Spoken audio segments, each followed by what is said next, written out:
akan langsung masuk ke materi yang pertama, yakni materi dari Finplan.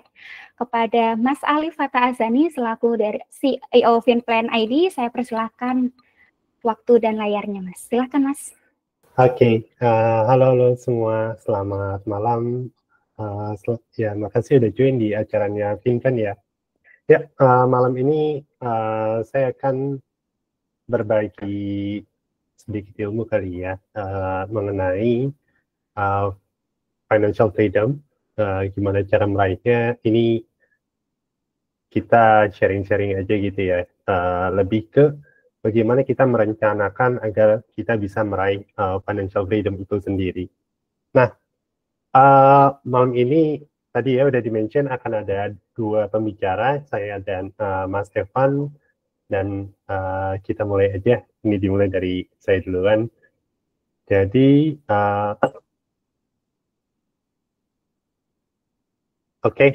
ini perkenalin diri dulu.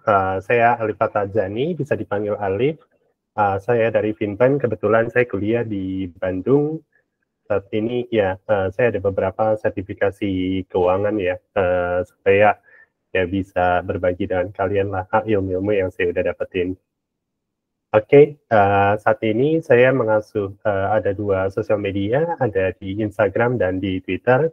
Mungkin teman-teman ada yang dari Instagram atau ada yang dari Twitter ya. Kayaknya banyak yang dari Instagram juga. Dari Twitter juga banyak ya. Wow, ya. Oke, Mas Betel Sando ya dari Instagram ya. Mbak Vidya dari Instagram juga, wis mantap. Ini dari Twitter ya, kalau misalkan ada yang belum follow di Twitter, boleh follow Samfest. Buat teman-teman dari Twitter yang belum follow Instagramnya, boleh follow finplan.id ya. Oke, kita lanjut. Jadi kita sebelum ngomongin financial freedom, sebenarnya financial freedom itu apa sih sebenarnya? Jadi kenapa gue nanya kayak gini? Definisi financial freedom itu buat setiap orang berbeda-beda. Ada yang ya ini paman gober gitu ya, dia mengumpulkan uang supaya bisa mandi uang di rumahnya gitu ya, banyak koin jadi dia bisa mandi di sana. Atau ada yang ingin mengumpulkan uang supaya dia bisa keliling dunia dengan ya tanpa memikirkan biayanya ya. Sebenarnya dia mikirin biayanya tapi dia udah planning ke depannya.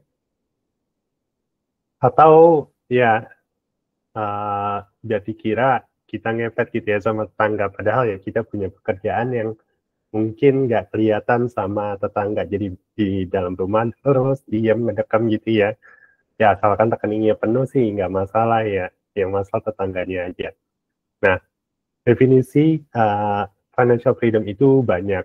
Nah, sebenarnya nggak masalah. Definisi Mbak Wella dengan saya mungkin berbeda gitu ya. Yang penting itu harus jelas tujuannya apa.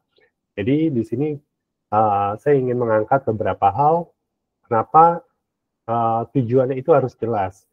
Jadi supaya yang pertama, kita itu punya tujuan agar penggunaan dananya jadi terfokus. Jadi kita punya gaji gitu ya setiap bulan, kita punya penghasilan, ya kita tahu nih penghasilan kita itu untuk apa. Apakah untuk pensiun, apakah untuk pendidikan anak gitu ya buat teman-teman yang udah punya anak, atau untuk beli mobil atau beli rumah gitu ya. Nah, di sini saya ngambil contoh, kalau misalkan kita udah niat, wah tujuan keuangan gue pengen beli rumah. Caranya gue harus terkumpul dulu DP-nya sebesar 20%, katakan 200 juta gitu ya. Dan saya tidak akan tergoda untuk menggunakannya ketika udah terkumpul gitu ya, wah untuk beli mobil gitu ya, atau dalam masa pengumpulannya tidak beli yang lain. Nah, di sini supaya kita terfokus. Tapi saking fokusnya jangan sampai kelewatan. Karena ini banyak banget orang-orang yang tujuannya hanya untuk mengumpulkan uang tanpa jelas. Ini gue ngumpulin uang sebenarnya buat apa gitu ya. Nah, malah jadi kita kikir terhadap diri kita sendiri, kita jadi nggak menikmati hidup. Padahal uang itu kita kumpulnya buat kita juga gitu ya. Jadi uangnya banyak tapi ya tidak digunakan apa-apa ya, buat apa gitu. Nah, itu hal yang pertama. Hal yang kedua, kenapa harus jelas? Yakni kita harus jelas karena kita bisa merencanakan yang tepat. Kita bisa tahu besarannya, berapa yang kita butuhkan, kita bisa tahu instrumen investasi mana yang akan saya simpan.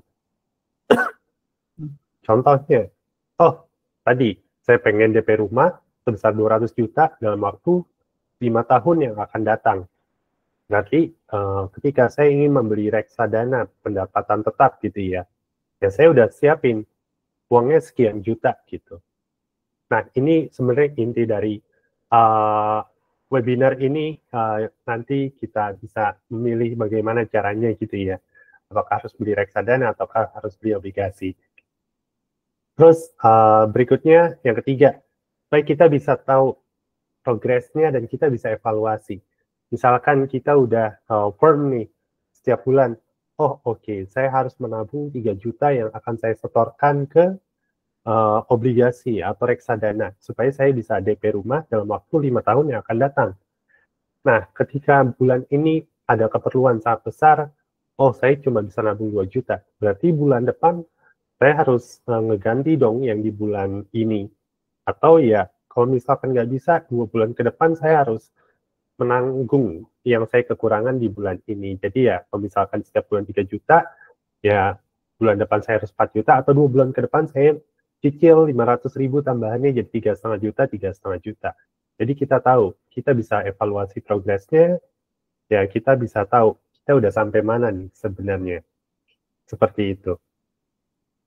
Nah, terus yang berikutnya adalah kita jadi motivasi dan disiplin. Kalau misalkan kita nggak punya tujuan, ya udah tadi ya, gue pengen ngumpulin uang aja, ngumpulin lagi setiap bulan. Tapi kita nggak tahu itu sebenarnya uang buat apa gitu ya. Jadi malah kita nggak termotivasi ketika uangnya kekumpul, ayo udahlah, uangnya cukup buat beli mobil, gue beli mobil. Padahal dia lagi butuhnya untuk beli rumah. Nah, ini yang agak membingungkan gitu ya. Makanya kita harus punya tujuan. Jadi ketika kita udah, 5 tahun ke depan saya pengen beli rumah. Kita kalau misalkan ingin menggunakan uangnya, gaji kita gitu ya.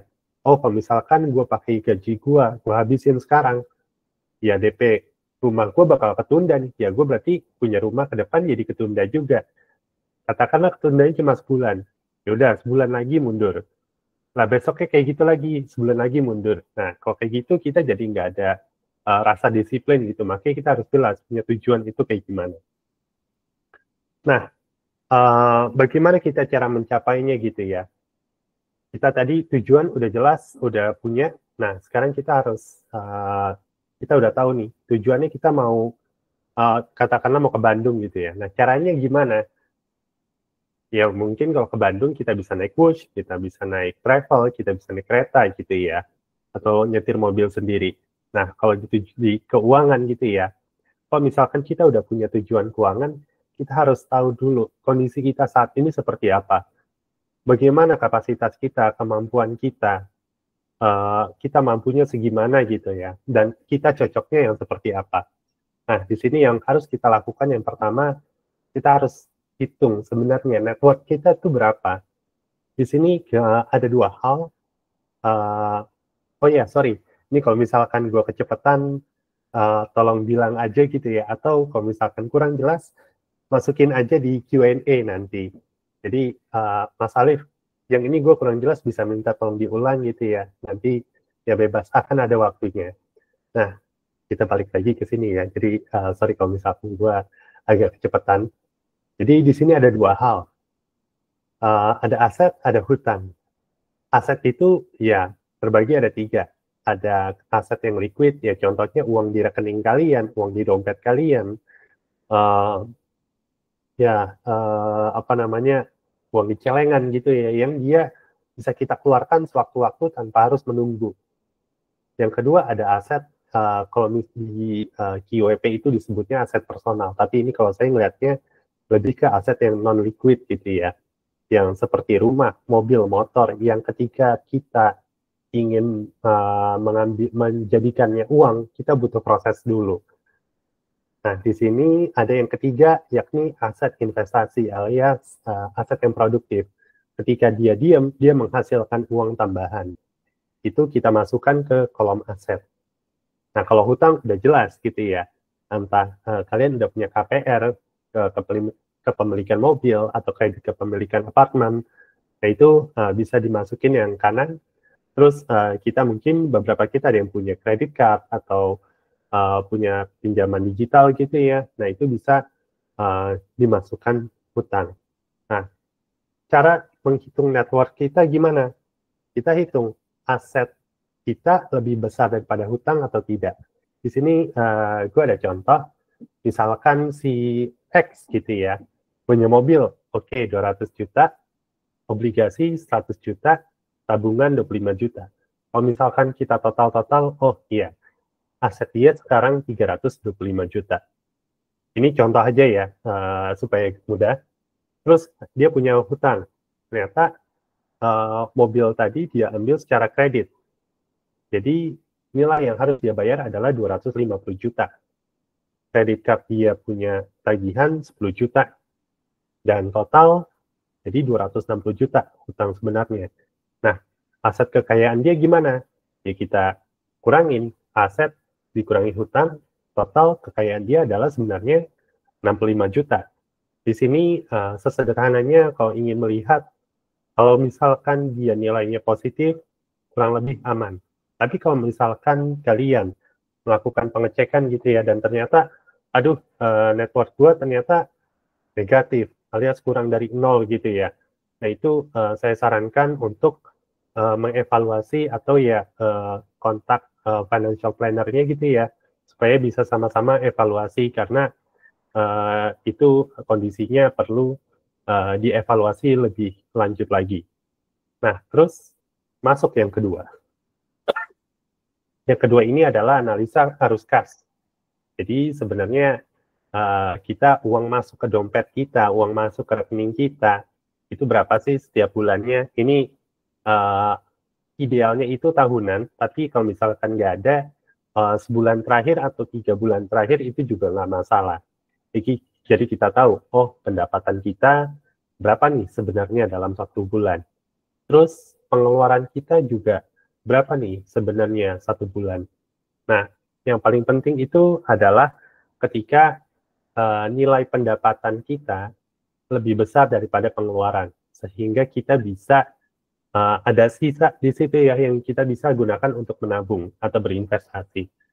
Seperti ini, contohnya ini saya ambil contoh tahunan gitu ya. Jadi si X ini punya gaji itu sekitar 10 juta sebulan. Jadi kurang lebih gajinya itu masuk pendapatan tetap setahun itu berarti 120 juta.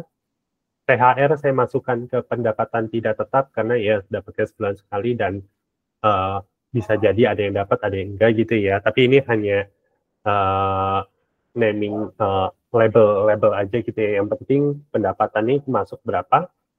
Lalu pengeluarannya setiap bulan itu kalau di total-total katakanlah belanja 60 juta, cicilan hutang 20 juta, asuransi sebulan 500.000. Kalau di total-total ternyata, oh ini sorry ini saya salah tulis. Kalau di total-total ternyata ini kalau dihitung ini 80 juta, 90 juta. Ya kurang lebih ada 45 jutaan yang dia nggak kepakai. Nah, 45 juta ini yang aman. Jadi dia sisa dan bisa kita alokasikan ke investasi. Sorry ini jangan dilihat ya 135 di sini, ini salah ketik. Nah, terus yang ketiga. Yang ketiga kita analisa. Jadi ini setiap bulan gitu ya. Apakah sudah sesuai atau belum? Jadi katakanlah gaji kita 10 juta gitu ya.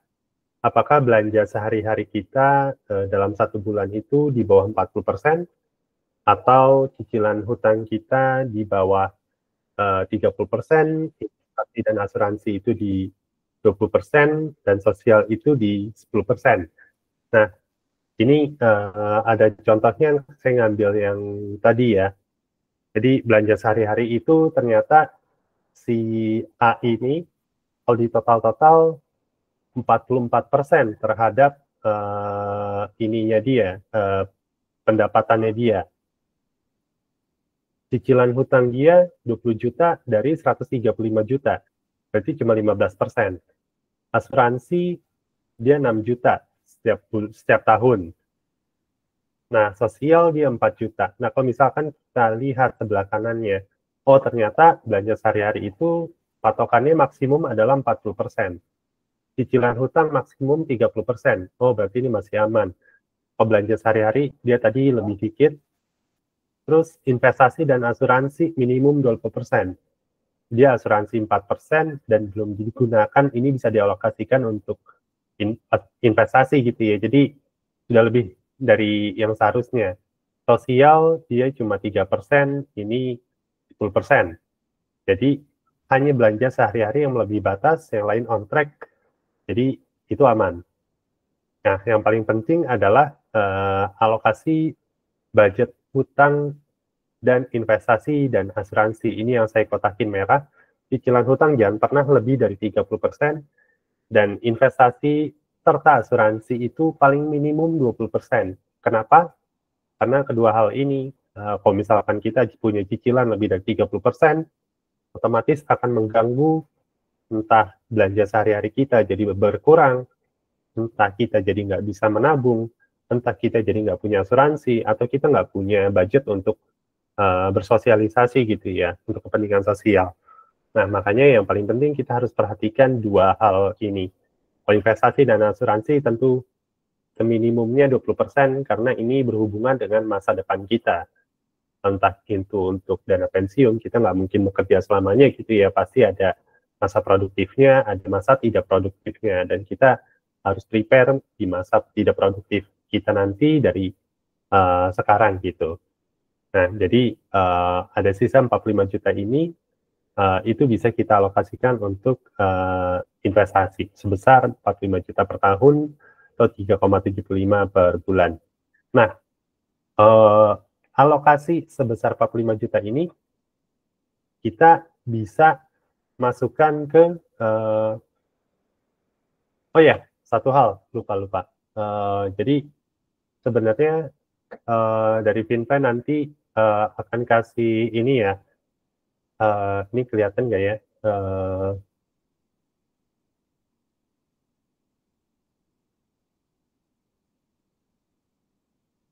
Oke, nanti kita akan share ini ya, kalkulator budget bulanan di grup WhatsApp. Jadi ini tuh tadi kan kita di sini ada belanja sehari-hari, cicilan hutang, investasi, sosial. Nah, ini bisa dihitung langsung aja di sini. Jadi kalau misalkan saya gitu ya, bayar cicilan hutang 3 juta itu sebulan, terus biaya sehari-hari sebulan 4 juta,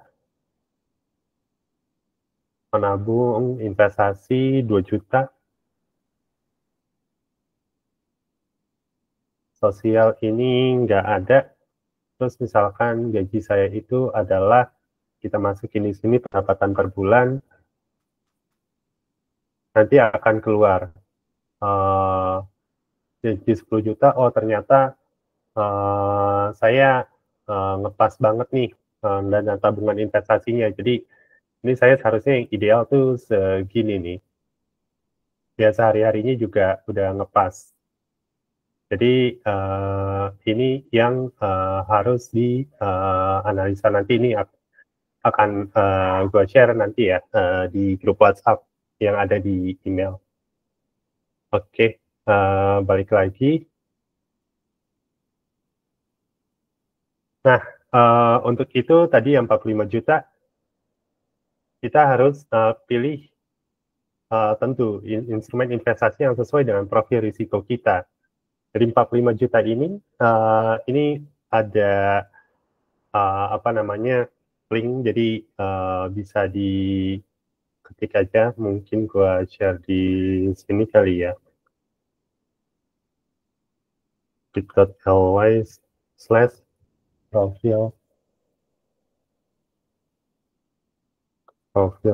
risiko bahana.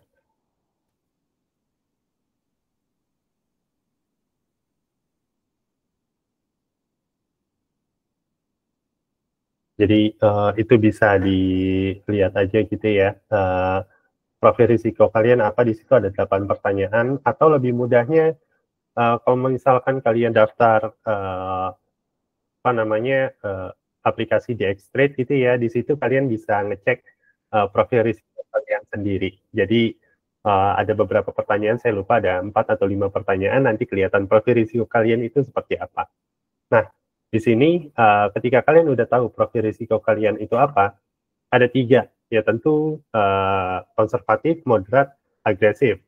Konservatif untuk aman gitu ya, bisa pilih deposito, reksadana pasar uang, atau obligasi retail. Ini orangnya untuk yang sangat berhati-hati, untung sedikit itu nggak apa-apa, tapi tabungan tetap aman dan bertambah. Jadi lebih ke ketenangan hati dan pikiran gitu ya. Nah, ada yang moderat gitu, ini lebih berani untuk mengambil risiko, untuk keuntungannya medium, tapi ya dia gitu ya, ada risiko mungkin bisa rugi-rugi, tapi nggak sebanyak orang-orang yang agresif. Agresif ini investasi yang cocok ya saham, reksadana saham, waran, dan yang lainnya gitu ya. Nah, ini nanti di aplikasi di Xtrade kelihatan nih, kalian konservatif, moderat, atau agresif, kalian masuk yang mana. Saya sangat menyarankan untuk mengambil instrumen investasi yang sangat sesuai dengan profil risiko kalian. Karena jangan sampai kalian malah jadi stres gitu ya karena investasi kita. Ya, karena profil risiko ini adalah menggambarkan seberapa besar toleransi kita terhadap kerugian. Contoh di sini saya pengen ngambil salah satu saham di kita ya, mungkin Unilever gitu. Unilever yang kita tahu produknya ada di mana-mana. Terus LQ45 juga dulunya ya. Ini apa dambaan setiap orang beberapa tahun yang lalu, cuma dalam waktu 5 tahun terakhir dropnya sampai 82%. Jadi ya kalau misalkan amit-amit gitu ya kita naruh di tahun 2020 atau 2019 uang 10 juta, ternyata di hari ini udah tinggal 1,7 juta. Jadi ya jangan sampai apa namanya ya ini mungkin buat beberapa orang nggak masalah, tapi buat sebagian besar orang pasti bermasalah. Ya jangan sampai kita kejadian yang seperti ini, malah nggak bisa makan, nggak bisa minum nantinya. Jadi sesuaikan profil risiko kalian dengan instrumen investasi yang cocok dengan kalian. Nah, tadi kita udah belajar mengenai network, cash flow, alokasi pendapatan, dan profil risiko gitu ya. Ada 4 hal yang kita pelajari di malam ini. Jadi ini saya ingin menggambarkan gitu ya, pertanyaan yang sering ditanyakan kepada saya, Mas, kalau misalkan saat ini saya berumur 30 tahun, saya ingin pensiun di umur 60 tahun nanti gitu ya. Mungkin ya teman-teman PNS, kalau nggak salah pensiun sekarang di umur 60 tahun gitu ya. Saya ingin memiliki uang 2 miliar untuk pensiun. Dan saat ini gaji saya sekitar 10 juta per bulan. Apakah hal ini possible?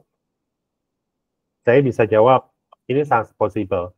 Untuk mencapai target tersebut, kita bisa melakukan beberapa opsi. Tadi, ini saya hitung kalau misalkan tadi network kita positif, dan cash flow kita juga positif gitu ya. Dengan standar kita bisa menabung at least di atas 20%-an. Nah, di sini ada beberapa opsi. Kalau misalkan kita hanya menabung gitu ya, tanpa kita masukin ke instrumen investasi, ya kita harus nabung sebesar 5,5 juta setiap bulannya. Jadi ya kalau misalkan gaji saya 10 juta gitu ya tadi ya, 55% masuk untuk tabungan kita di umur 60 tahun nanti, kayaknya ini agak sulit gitu ya. Tapi kalau misalkan kita masuk ke reksadana pasar uang, dari 10 juta keambil 30%-nya, 28% atau 29% malah. Nah, ini masih possible.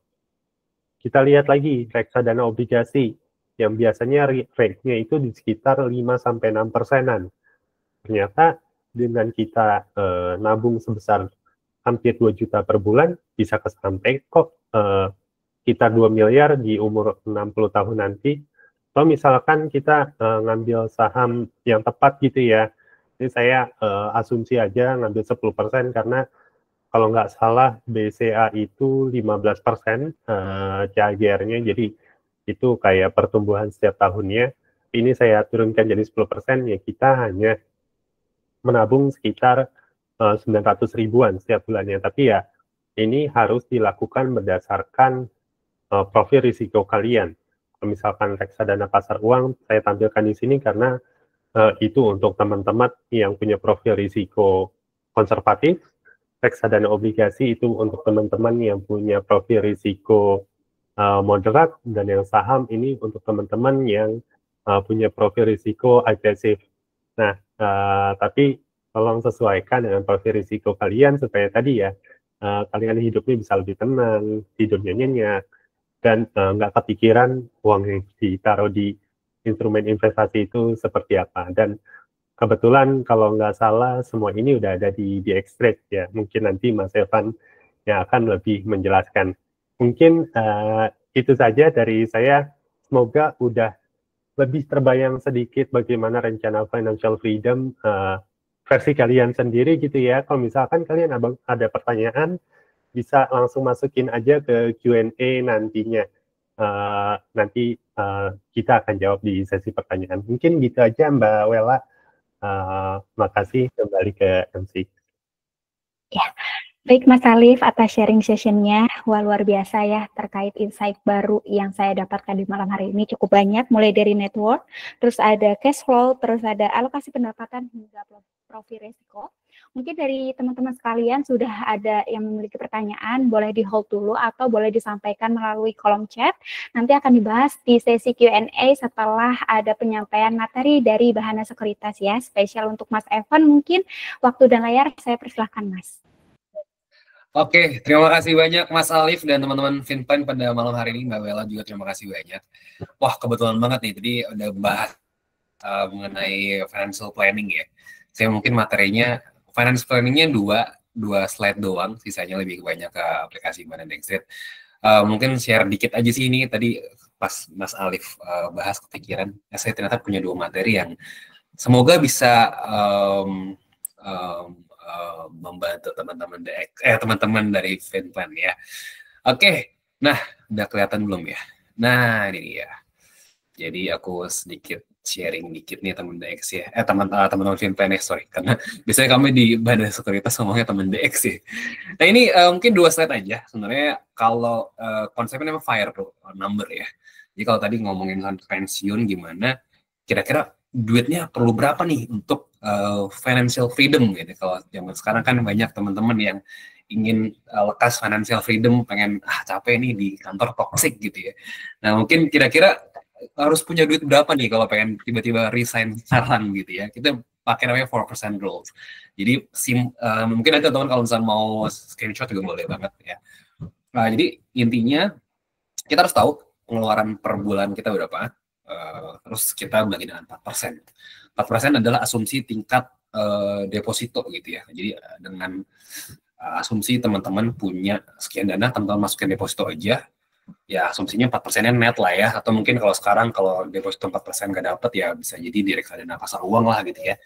Itu yang mungkin di atas 4%-an gitu ya. Nah ini bisa jadi kira-kira teman-teman harus punya, contoh ini adalah kalau misalkan biaya hidupnya adalah 5 juta per bulan, berarti per tahun 60 juta dibagi 4%, seenggaknya kalau teman-teman punya 1,5 M, itu sudah bisa cover per bulan gitu ya.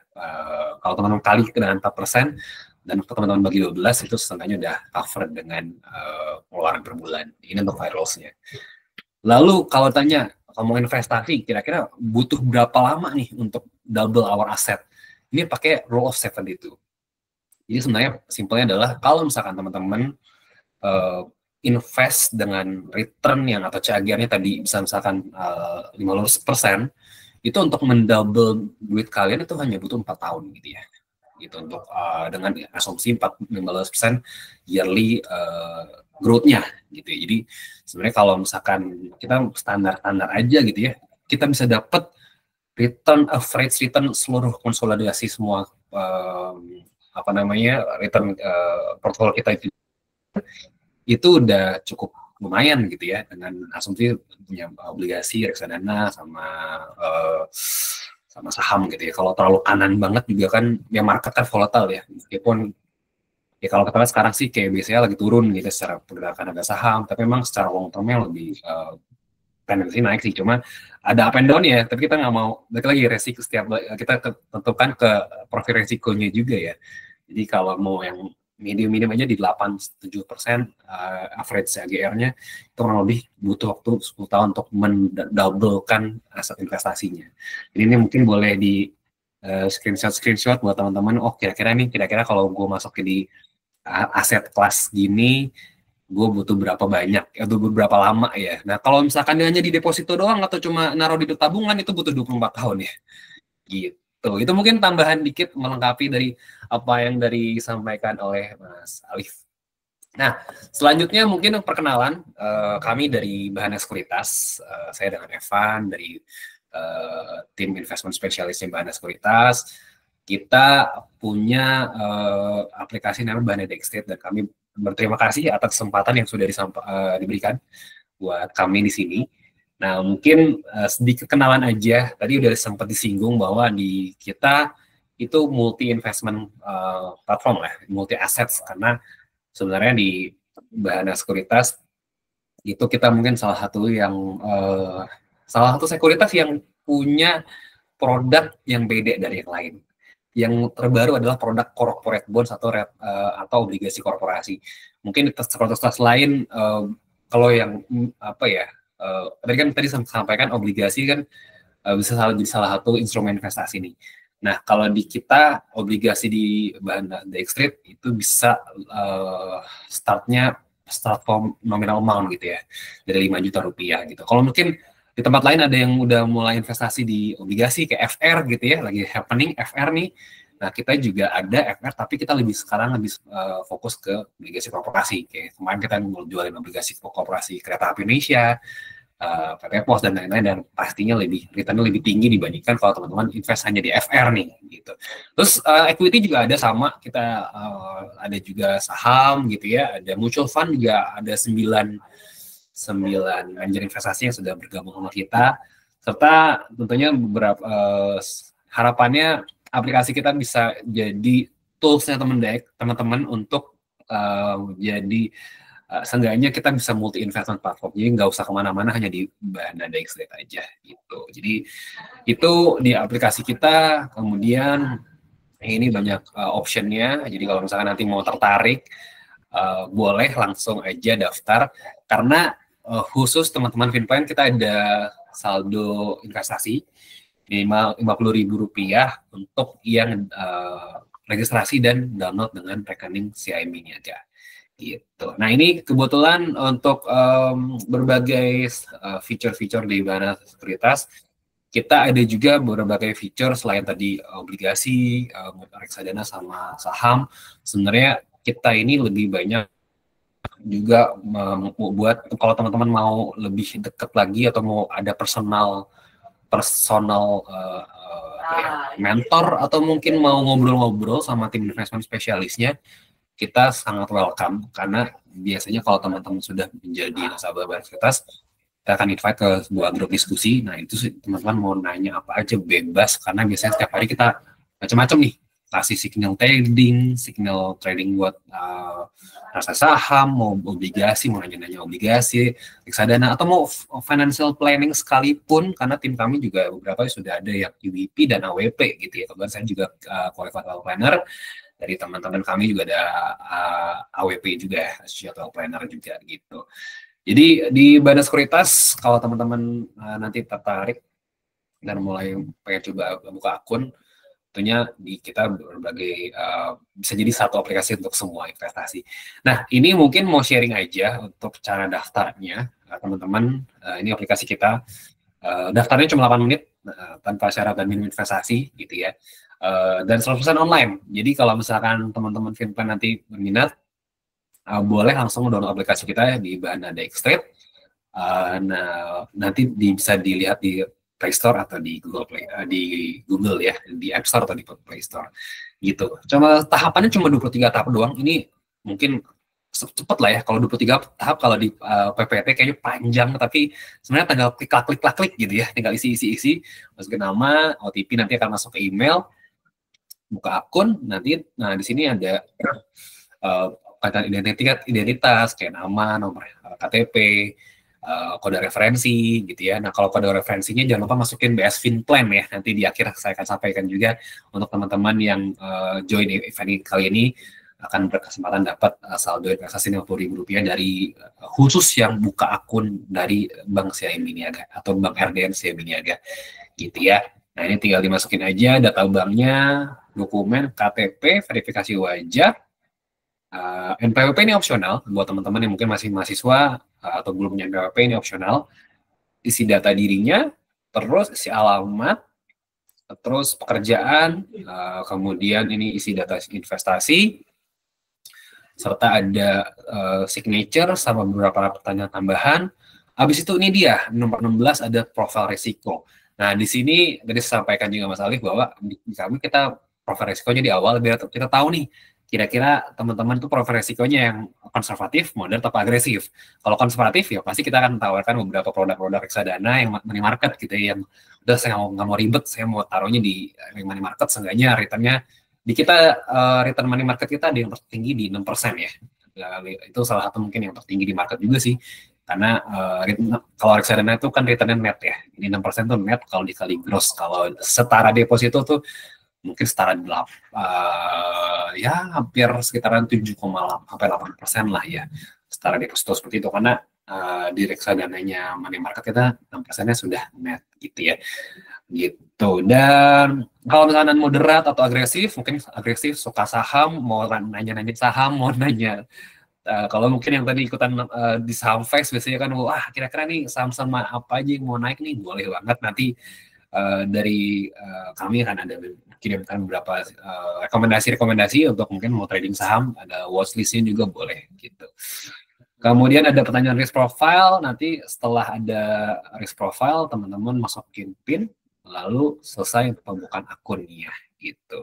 Jadi cepat kok sebenarnya kalau misalkan teman-teman coba, mungkin sambil sekarang buka download terus sambil nanti mikirin mau pertanyaan apa, boleh banget nanti tinggal di install di Bahana Dextrade-nya. Ini dia promonya, buka akun Bahana Dextrade, bonus modal investasi Rp50.000 khusus yang buka RDN CIMB Niaga dengan kode BS Finplan. Jadi boleh di screenshot nih, ya boleh di screenshot untuk Sobat Finplan untuk promonya. Gitu dari saya Mas Alif. Kalau misalkan kita lebih enaknya lebih banyak ke ngobrol sih, biar kalau ada yang mau didiskusikan lebih enak aja gitu, mau nanya apa aja bebas gitu ya, mau nanya ini silahkan banget. Pokoknya dari kita Mbak Sekuritas siap untuk provide pertanyaan-pertanyaan yang akan disampaikan oleh teman-teman dari Finplan. Itu aja dari saya, terima kasih banyak. Baik, terima kasih Mas Evan atas perkenalannya ya. Wah, luar biasa banget ya teman-teman. Barangkali ada yang berminat, silakan langsung download aja, ada di Play Store maupun App Store ya Mas ya. Dan jangan lupa untuk gunakan kesempatan promonya, karena lumayan banget ya teman-teman semuanya. Oke, kita langsung ke sesi selanjutnya, yakni sesi Q&A. Buat teman-teman yang ada pertanyaan, silahkan langsung disampaikan melalui raise hand terlebih dahulu ya teman-teman semuanya. Nanti akan dijawab oleh Mas Alif maupun Mas Evan. Dan tentunya saya ingatkan kembali ya teman-teman, nanti akan dipilih terkait 5 penanya terbaik yang nantinya akan mendapatkan saldo RDN sebesar 1 juta rupiah, 1 juta rupiah untuk 5 penanya terbaik. Jadi silahkan teman-teman yang memiliki pertanyaan boleh langsung disampaikan melalui mic atau bisa disampaikan melalui kolom chat gitu ya. Oke, ini sudah ada yang raise hand ya Kak ya, boleh Kak Abel? Boleh open mic-nya, perkenalan terlebih dahulu dan disampaikan pertanyaannya. Silakan Kak Abel.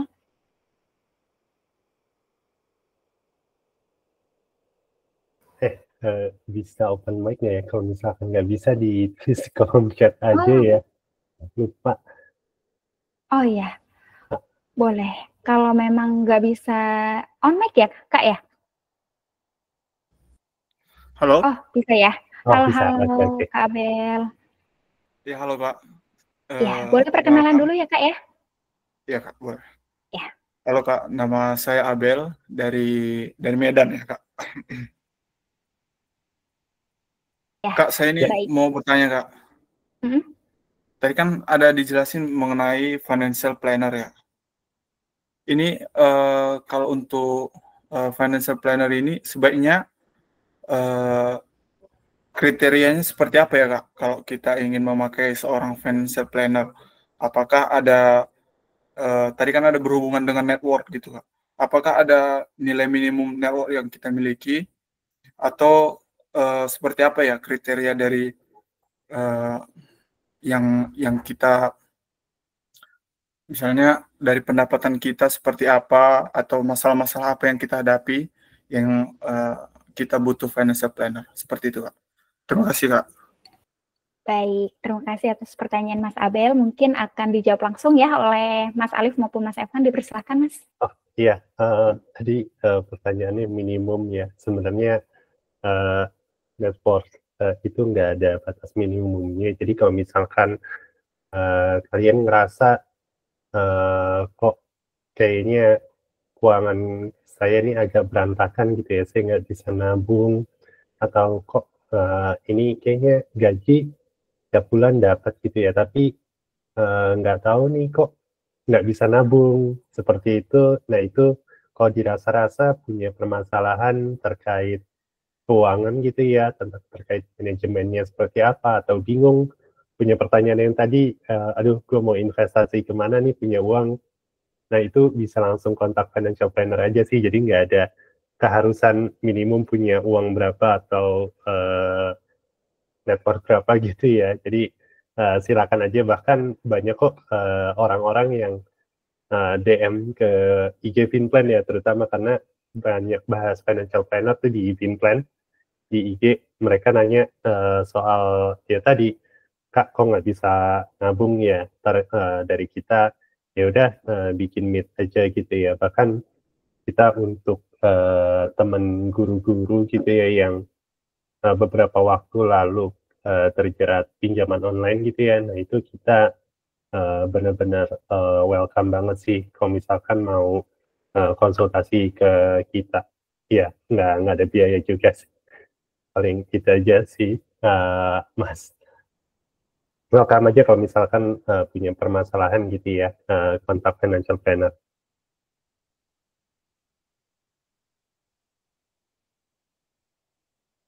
Oke. Bagaimana Mas Abel? Apakah sudah terjawab? Atau ada yang mau ditanyakan lagi? Boleh dipersilakan Mas Abel. Oke, sepertinya cukup ya. Boleh untuk... Oke, Kak, terima kasih. Sama-sama Mas Abel. Semoga terjawab. Kemudian dipersilakan untuk teman-teman yang lain, barangkali ada ya pertanyaan, boleh langsung on mic, raise hand terlebih dahulu. Oh oke. Ini sudah ada beberapa pertanyaan di kolom chat ya Kak ya. Mungkin saya izin untuk membacakan. Yang pertama dari Kak Safira Salva Mutiara. Halo Kak, aku Safira mau tanya ke Kak Alif mengenai banyaknya instrumen investasi yang ada sekarang ini. Mulai dari saham, obligasi, SBN, pasar uang, dan lain yang cukup memusingkan bagi saya yang baru memulai. Adakah tips and trick dari Mas Alif untuk yang baru memulai investasi? Oke, mungkin dari Mas Alif boleh langsung dijawab, Pak Mas. Oke. Nah, ini untuk baru memulai investasi gitu ya. Sebenarnya untuk memulai investasi itu dimulai dari habit menabung dulu. Jadi ada prinsipnya itu di financial planner, kita sisihkan bukan sisakan gitu ya. Jadi kalau misalkan tadi dibilang di depan, oke, gaji saya 5 juta sebulan, idealnya saya itu punya alokasi. Bentar, ini sembari kita balik ke ininya aja ya, slide-nya. Ya, error. Sebentar. Jadi idealnya itu adalah 20% dari pendapatan kita itu dialokasikan untuk menabung dan investasi, nah berarti kan sekitar 1 juta rupiah ya. Tapi untuk menjadikan itu sebagai habit itu agak susah. Jadi kita ketika dapat gaji, kita sisihkan langsung tuh 1 juta entah ke rekening yang berbeda atau masukin ke aplikasi sekuritas gitu ya. Jadi kita setiap bulan dapat gaji langsung transfer, karena buat orang-orang yang belum biasa menyisakan uang 1 juta di rekening itu sangat sulit. Jadi better kita sisihkan duluan daripada kita nyisanya aja berapa itu yang gue tabung. Itu yang pertama. Terus yang kedua, sesuaikan investasi dengan profil risiko. Jadi kalau misalkan tadi ya, gue sempat bilang, kalau misalkan kita profil risikonya itu adalah konservatif, jangan sampai kita masukin ke saham. Karena konservatif itu mungkin toleransinya minusnya cuma 2%, 3% gitu ya, nggak banyak-banyak ya. Mungkin kalau dinominalkan dari 10 juta mungkin minusnya cuma 200.000 atau 300.000 gitu ya, paling gede. Nah kalau di saham itu ya tadi bisa 80%, bisa 70%, bisa 50%, alias dari 10 juta kita tabung bisa rugi 5 juta, 8 juta, 7 juta, itu sangat umum.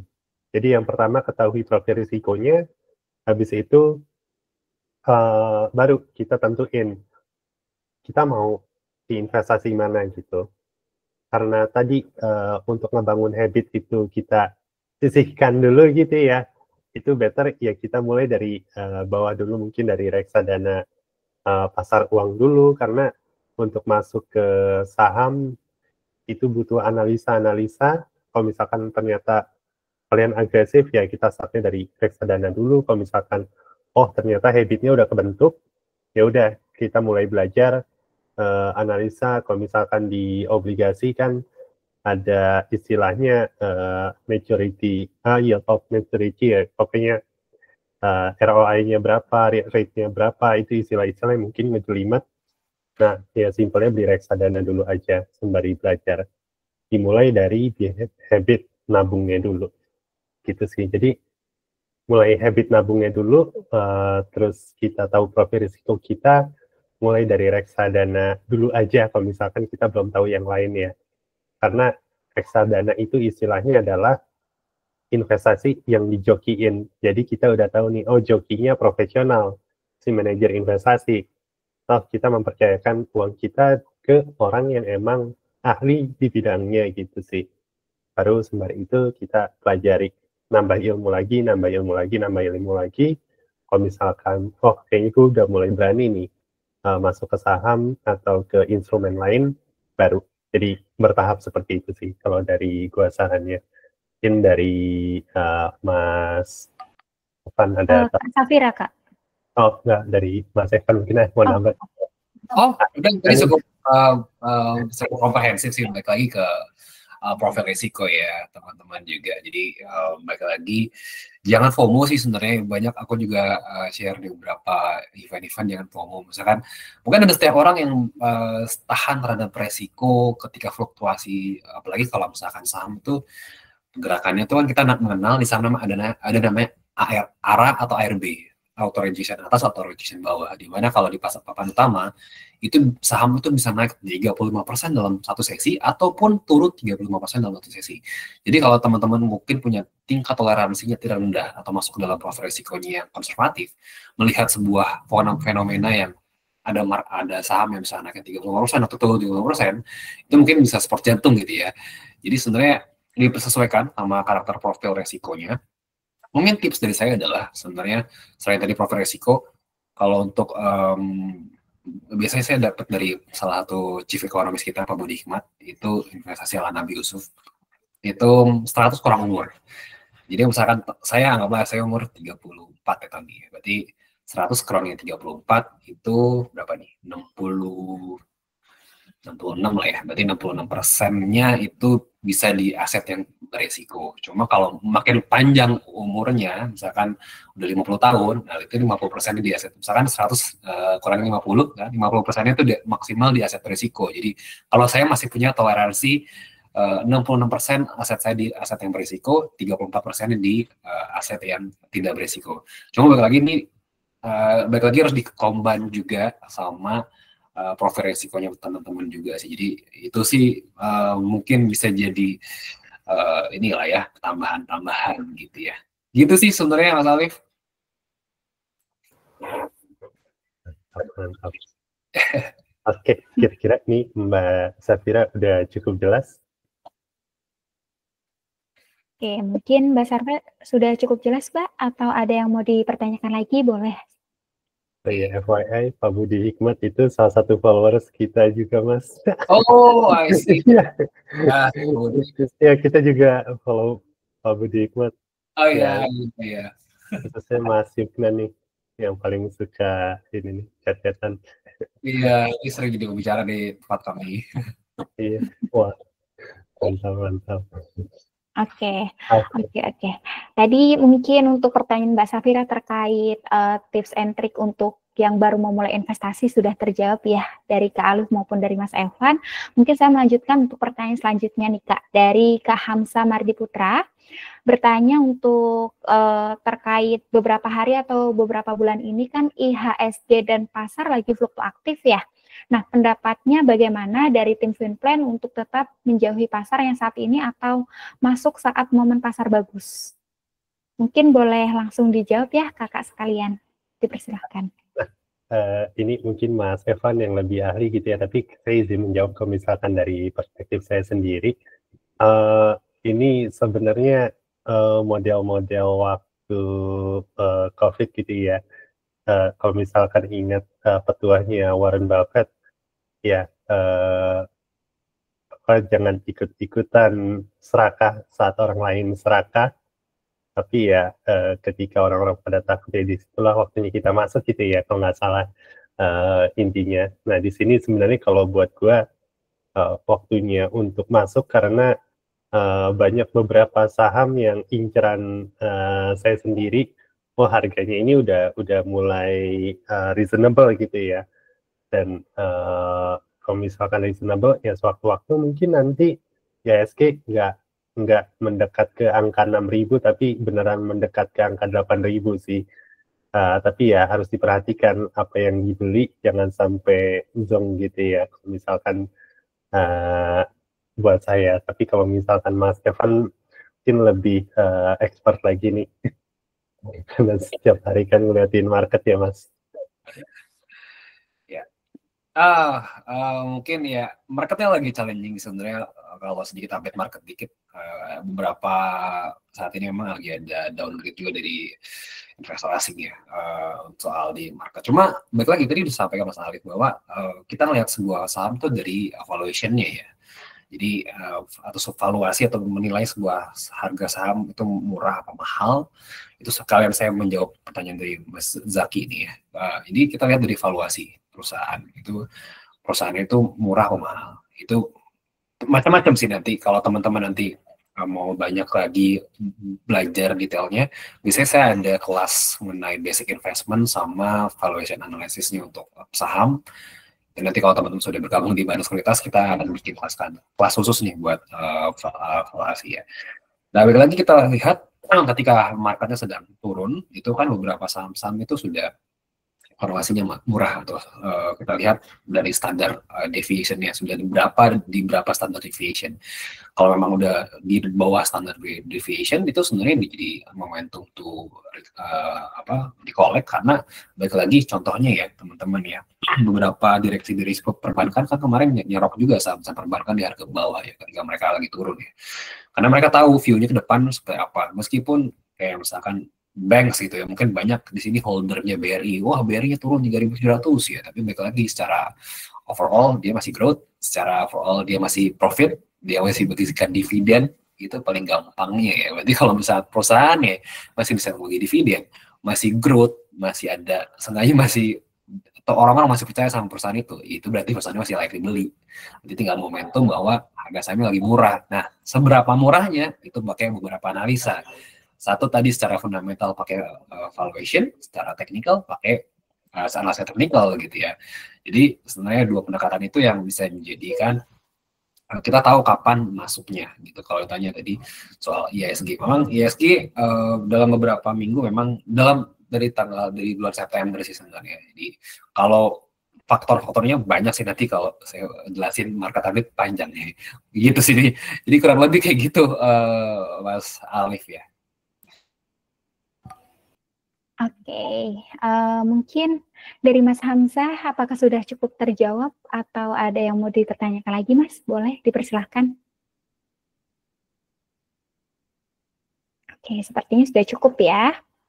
Baik, apabila sudah cukup, maka akan saya lanjutkan ke pertanyaan selanjutnya. Di sini masih ada pertanyaan dari Mas Rozak. Kakak mau tanya terkait tips memilih saham yang tepat untuk investasi jangka panjang dan strategi untuk mengurangi risiko investasi saham bagaimana ya? Terima kasih. Mungkin dari kakak-kakak, baik Mas Alif maupun Mas Evan, dipersilakan Mas untuk menjawab. Oke, tadi sebenarnya Mas Evan udah sempat mention ya, as long as si sahamnya itu grow terus nih, jangan cuma di harga sahamnya gitu ya. Mungkin harga saham itu kan dipengaruhi sentimen pasar gitu ya. Kita lihatnya di laporan keuangannya, apakah omsetnya dia dari tahun ke tahun nambah terus gitu ya, terus profitnya juga bertambah terus. Kalau saya ada syarat khusus biar nggak rugi-rugi amat gitu ya, kalau misalkan lagi drop harganya, apakah dia menghasilkan dividen atau enggak. Nah, itu sih yang sederhananya saya akan masuk gitu ya untuk investasi jangka panjang. Nah, mungkin kalau misalkan konteksnya adalah mencari yang murah, ya kita ngelihat rasionya itu dari PER atau PBV-nya gitu ya, kita cari yang under value. Cuma kalau misalkan saham yang tepat untuk investasi jangka panjang, ya kita perhatikan, kita evaluasi secara berkala, ini perusahaannya grow terus dan nih performance keuangannya. Kalau misalkan grow terus ya udah hold terus. Kalau saya sih gitu sih. Mungkin Mas Evan tambahnya lebih pakar. Ya, ya tadi menarik ya. Tadi sudah beberapa juga sampaikan bahwa tadi untuk mengevaluasikan ada price to earning per share ratio sama mungkin kalau perbankan price to book value. Cuma itu kan lebih teknis lah ya. Itu bahasa sulit lah ya. Cuma intinya adalah ketika teman-teman melihat sebuah perusahaan, dia laporan keuangannya baik gitu ya. Secara paling gampang tuh sekarang lihatnya adalah earning per share juga gitu ya. Dia laba per sahamnya tuh seperti apa, EPS-nya growth enggak gitu. Sekarang kan banyak aplikasi-aplikasi yang hampir semua aplikasi ya, di aplikasi kita juga ada sih sebenarnya, mau lihat laporan keuangan nanti teman-teman bisa cek situ. Nah kalau kita lihat EPS-nya itu dia growth, berarti kan dia perusahaannya tuh labanya tuh bertumbuh terus ya, labanya bertumbuh terus gitu ya. Jadi itu yang mungkin salah satu yang bisa jadi indikator gitu, selain dari laporan keuangan juga. Laporan keuangan sih ya banyak sih komponen-komponennya, nanti kita mau bahas soal debt dan lain-lain. Cuma ya sebenarnya seenggaknya kalau laba dia ada EPS-nya growth atau laba per sahamnya dia growth terus selama tahun, berarti kan seenggaknya perusahaannya berjalan dengan lancar, manajemennya benar, nggak kaleng-kaleng gitu, dan teman-teman juga cocok buat investasi di situ. Gitu mungkin. Ya. Oke, sudah terjawab sama Mas Evan dan juga Kak Alif. Mungkin dari Kak Rozak, bagaimana Kak? Apakah sudah cukup jelas? Kalau sudah cukup, maka akan saya lanjutkan ke pertanyaan selanjutnya ya, Kak Rozak. Boleh untuk di-replay? Baik, terima kasih. Oke, berarti sudah cukup jelas ya, Kak Rozak ya. Baik, kalau seperti itu saya akan lanjutkan ke pertanyaan selanjutnya ya, kakak-kakak sekalian, karena ini luar biasa sekali antusiasnya. Ternyata semakin malam tuh semakin nyala ya, Kak ya. Oke, untuk pertanyaan selanjutnya itu ada dari Kak Zaki Nurfadilah. Kak mau bertanya, untuk saham itu baiknya milih yang seperti apa ya? Yang sering bagi dividen atau yang jarang? Atau ada penilaian lainnya? Kalau memang ada, apa aja? Hehehe. Ada katanya juga, Kak. Mungkin langsung dijawab aja dari Kak Alif atau Mas Evan, dipersilakan, Kak. Oke, saya dulu. Kalau saya sih tentu ya, buat saya pribadi, yang sering bagi dividen, karena ya dividen itu saya tipe orang yang jarang jual gitu ya, jadi sekali milih selama dia pertumbuhannya bagus, saya nggak pernah jual, makanya saya pilih yang ada dividennya. Jadi ada apa ya, ada penghasilan tetap setiap tahunnya gitu. Kalau misalkan bisa bisa dilihat gitu ya, dia historis ngasih dividennya berapa, terus kita bagi, oh kira-kira harganya gini, sekian gitu ya, oh kayaknya kita bakal dapat sekitar 5% atau 6% gitu ya. Syukur-syukur kalau misalkan kita ngambil yang model-model kayak tabung batu bara gitu ya, itu biasanya bisa 10% sih, bisa sampai sih, apalagi kalau misalkan kalian dapat di harga bawah. Saya sempat dividen itu 30% dari value yang saya punya gitu ya. Makanya saya senang banget tuh yang nyari ada dividennya. Dan kalau misalkan harganya lagi drop, dividen nih jadi sebagai penghibur. Jadi oh ya udah harganya drop nggak masalah gitu ya, karena saya holdnya lama. Cuma tetap ada uang masuk dari dividennya itu sendiri sih. Nah, untuk pemilihnya tadi mungkin udah dijawab di pertanyaan sebelumnya. Ya, cari yang under value dari rasio kayak PR, PBV, tadi Mas Stefan nambahin ada EPS-nya juga, earning per share, alias ya pendapatan per lembar sahamnya itu kira-kira per berapa sih dapatnya. Nah, itu sih mungkin dari saya, mungkin dari Mas Evan. Oke. Ya tadi bahkan udah bentar banget sih dari apa yang sampaikan Mas Alif ya soal dividen. Cuma memang tips dari saya adalah hati-hati untuk saham yang dividen terlalu tinggi. Ya. Biasanya mendekati cum date itu adalah tanggal teman-teman terakhir buat berhak dapat dividen, itu akan ada namanya dividen trap begitu ya. Ini terjadi pada beberapa saham-saham batubara yang mungkin tahun 2022 itu kebanjiran profit dari harga batubara ya. Jadi mungkin kalau teman-teman ketika mengincar saham-saham dividen, lihat-lihat juga nih, kira-kira teman-teman akan hold berapa lama. Dan kalau teman-teman lihat di sini di filter aja nih, mana yang valuasinya murah. Lalu kita lihat pergerakannya juga. Jadi di combine aja selain fundamental, technical juga, dan jangan sampai masuknya dekat-dekat pembagian dividen gitu. Karena dekat pembagian dividen biasanya akan turun. Jadi mungkin lebih lihat money management-nya. Teman-teman bisa punya kalender, teman-teman bisa baca di berita-berita atau historicalnya kapan. Misalkan contoh BRI itu biasanya bagi dividen di bulan Maret dan Desember. Jadi belinya mungkin beberapa bulan sebelum ketika harganya lagi turun gitu. Atau mungkin beberapa saham-saham yang bikin dividen kapan belinya rada beberapa bulan sebelumnya gitu ya. Jadi jangan pas deket-deket. Kalau pas deket-deket kita pas ada dividen terlalu besar, biasanya harganya terkoreksi gitu.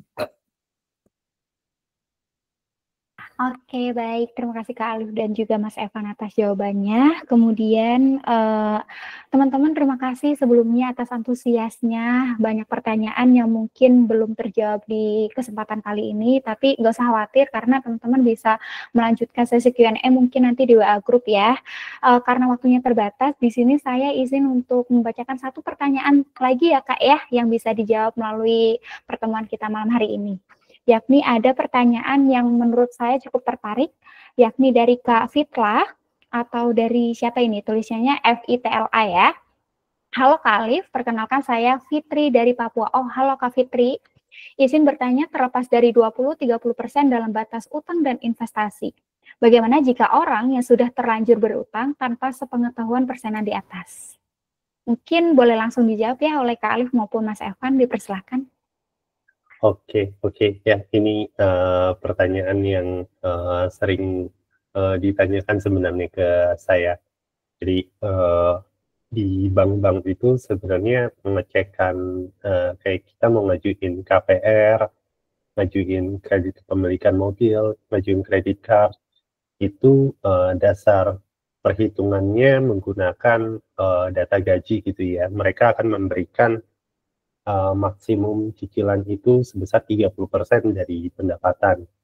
Cuma ya dari sisi customer sendiri ada yang mungkin slip gajinya dinaikin gitu ya, jadi misalkan gaji 5 juta jadi 10 juta, jadi dari 10 juta jadi 30 juta, dan itu banyak yang terjadi di lapangan, dan jadinya kalau misalkan kita hitung terhadap gaji aslinya itu, ya tentu besaran cicilannya itu lebih dari 30%. Nah, ini apa namanya, impact-nya dulu mungkin ya kita bicara. Impact-nya itu seperti apa? Jadi sebenarnya sederhananya itu, kalau misalkan kita punya cicilan lebih dari 30%, dia akan mengambil jatah-jatah lainnya. Ini saya coba chatkin yang tadi, semoga udah bener lagi.